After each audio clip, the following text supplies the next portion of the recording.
Hello, darlings. It's Ashley Marie Egan, and I'm a dork. If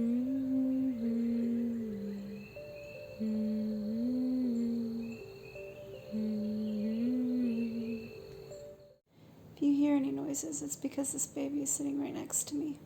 If you're thinking to yourself, you look exactly like you did in your last video, that's because I filmed it on the same day. Might as well get as much done as you can, right?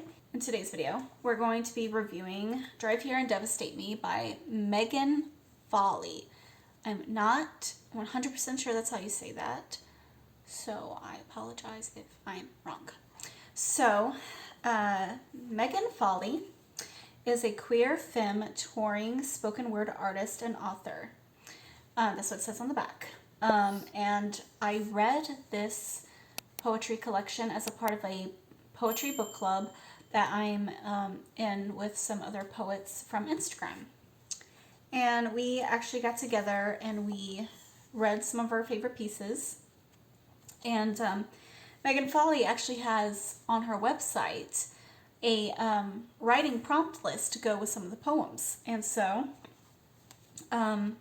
we actually wrote to some of the prompts as well, which I think is a really cool idea. So now onto the book itself. The book has 5 sections in it: Grief Cartographer, Bullet in Reverse, Before and After Girls, What Makes the Bathwater Blush, and One Unbreakable Bean. Now this is a poetry collection that I would say is mostly about love and losing it and finding it and kind of finding your person. You're the one. And it's very sad and sweet and oftentimes funny. And some of the poems don't go in line with like being a love poem. Some of them kind of stand out as being very different and just talking about feminism or fears or misogyny, trauma.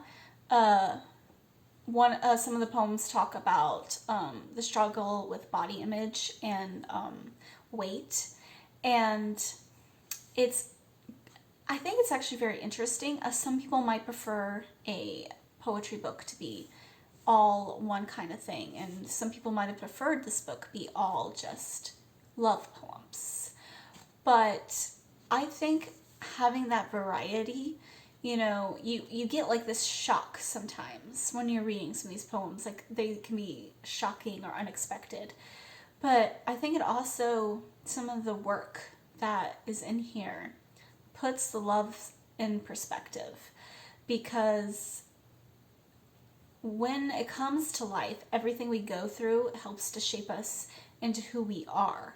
And I think that we get a sense of who Megan Falley is based off of the experiences she describes in this book.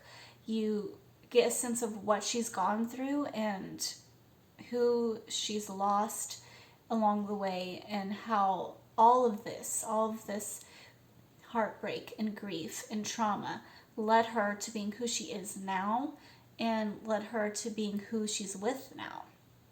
And that love story. And I highly recommend this book. It's absolutely beautiful. And this is like the first I've ever read of any of her work. And I'm so glad we chose this for book club. It was a beautiful experience. I'm going to highlight some of the poems, but I'm only going to read one, just to be respectful. But there's a few that I want to point out just in case any of you do buy this book. Yeah, okay. So in the first section, all of the poems are a bit on the heavier side. But I think Home Video stood out to me because it's so bittersweet and emotional, and it's about filming a video with someone you know the relationship's over. At the beginning of the poem, she talks about how, looking back at this video, she can tell that her partner was sad and heartbroken, but was pretending not to be. And this part I really loved. This is towards the end of the poem. Thank you for singing with me, for sitting in the tattoo artist's chair and getting pricked with our symbol of forever, even if all the while you were thinking, this girl is a house fire. Home is where she isn't. I'm already repainting the walls. It's just so, it's such a beautiful depiction of mutual heartbreak, and not like just one person being bitter and angry and the other person just waiting for them to leave, but of two people who genuinely love each other but can't make it work, both being heartbroken and having to say goodbye. It's such a beautiful depiction of that. There are so many poems I could highlight and bullet in reverse. Tokophobia is, I think, just like a lot of women's nightmare. It's about just like, what if you have a son and he goes on to be a terrible person, pretty much, and like, what do you do then? And coming out and being pushed back in. Now, that is a great poem. I'm going to read that one last, and I'm going to read all of it because I did write for that prompt in the book. And so I'll read my poem that I wrote after it as well. Okay, and before and after girls, the third section, there is a poem called The Weight that shook me to my core. I did not expect it. It was just so unexpected. I was reading it, and as I was reading it, I was like, what is happening? So basically, the poem is about how she kind of found a friend from fat camp through a porno, and how when she's telling people this story, all they care about is if her friend, like how much her friend weighs. And you know, that's such a typical BS kind of thing for them to be interested in with that particular scenario. But it also just shows the fixation in America on weight, and how there's an unrealistic beauty standard for women based on how much they weigh, which is stupid and bullshit. But moving on. And what makes the bathwater blush? I'm going to say that there's a lot of good ones in here, but I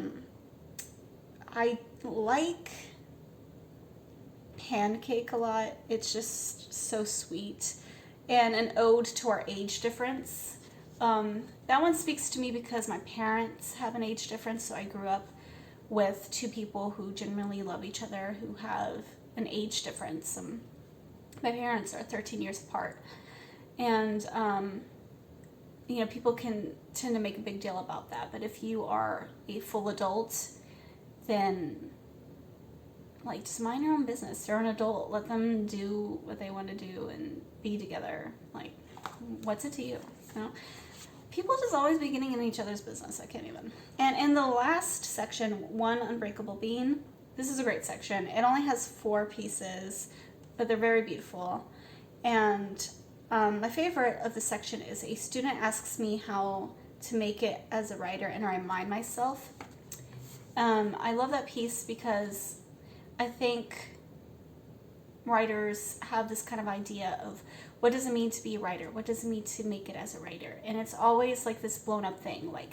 You have to be like a bestseller. You have to be famous. You have to, have movies made after your work. But you get to define what success is. And it's a lot easier said than done, because I know the push to want things a certain way, because that's what makes it feel like success. But you have to redefine it so that not only is it attainable, but it's also satisfying for your complete journey, and you don't feel like a failure the whole way, Writing in itself is success.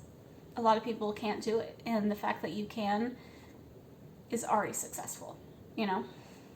So now I will read the poem I was talking about from section 2, bullet in reverse. All right. Coming out and being pushed back in. When you look like I do, you don't so much come out of a closet as you do a revolving door. Coming out and being pushed back in so many times a day that you're dizzy. The person fitting you for a bra says, your boyfriend is going to love this. You say, my partner. And the lady on the plane wants to know what he does for a living. Someone asks what kind of birth control you use. You say the gay method. Your extended family wants to know when you're having kids, and you think, just as soon as I find a spermatoza donor and $100,000. You post a photo of yourself and your butch-looking partner with the caption, Happy 2-year anniversary, Andrea. And a woman comments, congratulations on 2 years of holding down a man. And that's how straight the world is. You're beside a short haircut and a declaration of love, so obviously hetero. Sometimes I wish there was a color I could wear that would do the talking for me. Sometimes I want to cut all my hair and dress like a 90s dyke. I want to be someone you can tell is gay from across a football stadium. But I am femme as fuck and wouldn't be caught dead in a football stadium. So where is my lanyard? Letting everyone know that I paid to be here. Earned my queerness inside the homes of parents I could not hold my love's hands inside of. How can I be out without a bucking lady on my face at all times? I need a fairy godmother to turn my Toyota Corolla into a pride float with a swish of his wand. When I see 2 women holding hands, and I am alone, I just start smiling at them, wishing for some kind of secret code or handshake so I can say, yes, me too. But I'm just a weird, smiling, potentially homicidal freak, unless I have a butch there to validate me. Don't tell me I don't look queer because I don't look like I can throw a softball. I don't know how to throw a softball. I am queer. And so I am what queer looks like I was stranded on a desert island, forgot my razor but remembered my cat eye. Bathrobe falling down my shoulder while I catch spiders between mason jars and envelope while my boyish lover screams or shouts from the kitchen chair for me to chase the mouse out of the house when it turns out the mouse was just a gray sock. Or me, Blister City in my new shoes, and the self-referred chapstick lesbian I was going home with offering to trade, so she wobbled through Brooklyn in my heels like a toddler, trying on his mother's pumps for the first time, and I fell in love with her for that night, the most chivalry I'd ever known. When I pass for straight, I feel like I fail something else, myself mostly. But what keeps me invisible often keeps me safe. Though there are streets where I'm not sure if I'm safer with hair long enough to pull, or if a shaved head would make them want to prove my woman to me. If I'm more in danger having breasts or having them bound. Does the beast prefer girl flesh or queer? Either way, I know I'm not safe with a secret it would kill me to keep. So this poem is just so beautifully haunting, and it speaks to a lot of issues in the LGBTQ plus community. And I relate in a sense to, not looking like queer. I'm bisexual, so it's like people just kind of always assume I'm straight. Unless I'm with a woman, then they'll assume I'm gay, but no one assumes that I'm bisexual. And so I relate a lot to that, and to that feeling of just like wishing people could just know without having to have this big conversation about it. But I also relate to the hair pulling line. I know I've seen so many articles online about like how not to get raped, and statistics about how women who wear ponytails or have long hair are more likely to get pulled into an alley. And all I can say about that is that you shouldn't be teaching women how not to get raped. You need to be teaching men how not to rape. And that's the problem. What they're doing is the problem. What women do is not the problem. There's no excuse for rape or for murder or for anything like that. So, yeah, I relate to that. When I read that, I was just like, I know what you mean. It's ridiculous. But I really love that poem. It's not the poem I read at the group chat. I can't believe I didn't mention this poem earlier. I read a funny poem called Why So Many Penises, or should I say peni, and that's in the section Bullet in Reverse as well, and it's hilarious, but maybe too risque for me to read on YouTube. But if you get the book, definitely read that and enjoy it because it's hilarious. But as I said, Megan Falley has prompts that go with these if you buy the book through her website. And the prompt for coming out and being pushed back in, I don't remember exactly, but I'm pretty sure it was along the lines of writing something where about like not fitting in or feeling out of place, something along those lines. And this is what I wrote. Right now, I'm calling it The Art of Living in Doorways. It's obviously, I think it'd probably be considered an after. An after is when you write a poem directly inspired by another poem. So if you see a poem that has a title and then it says after insert author, that's what it is. I didn't feel the title of that poem worked with this. So that's why it's currently called The Art of Living in Doorways, but it's definitely after coming out and being pushed back in by Megan Falley. The Art of Living in Doorways. When you hear coming out stories, do you imagine the closet, the tiny room that person existed in? They didn't build it. They were born into it, from womb to tomb, incubating in questions they can't ask and fears they never asked for. Do you acknowledge the power it takes to crawl out of that tiny space? How darkness can feel like a hug, like the sun even, when exposed to it long enough? What happens after they've crawled out of their coffin closets? Do the closets catch on fire or disintegrate, or do they stay there, a boarded up reminder? I never came out of the closet, not really. Never had a big reveal. If you're bi, the outing is never a big deal, or at least it wasn't for me. Raised by hippies who say they just always knew. Everyone always just knew, or assumed I would settle down as I got older. It's just a phase. You're just confused. You haven't found the right man yet. And what if I do marry a man? Does that make them right? Will they punch their fists into my body and in chunks rip away my bi? Hide the carnage under straight putty? Sand me down, slap on a fresh coat of paint? Would the rainbow do the same? Two shadowed claws reach out from that tiny abyss in my mind. The dark can feel like a hug, the sun even, when exposed to it long enough. What do I do with my closet? Now, that poem's not necessarily complete yet, and I might put that in a collection down the line. I am really proud of this piece, and I don't write a lot about being bisexual or in the LGBTQ plus community or my complicated relationship with it. And that's something I could probably talk about in a video as well. But I've been trying more to talk about it, and it's been a relief. And so I have Megan Falley to thank for writing that poem. And her book was such a journey and such a pleasure to read. So I highly recommend Here and Devastate Me by Megan Falley.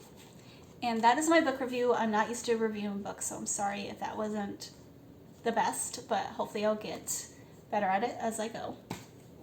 But for now, if you liked this video, please hit the like button and then just go down there and tap that subscribe button. And if you are really enthusiastic, ring the bell and get reminders as well. And leave a comment below if you've read this book or if you're interested in reading it. And thank you so much for watching this video. I really appreciate it, and I will see you in the next one.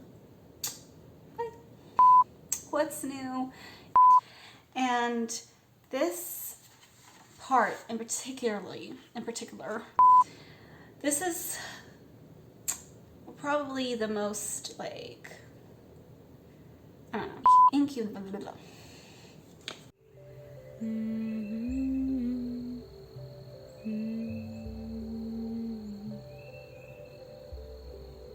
Mm-hmm.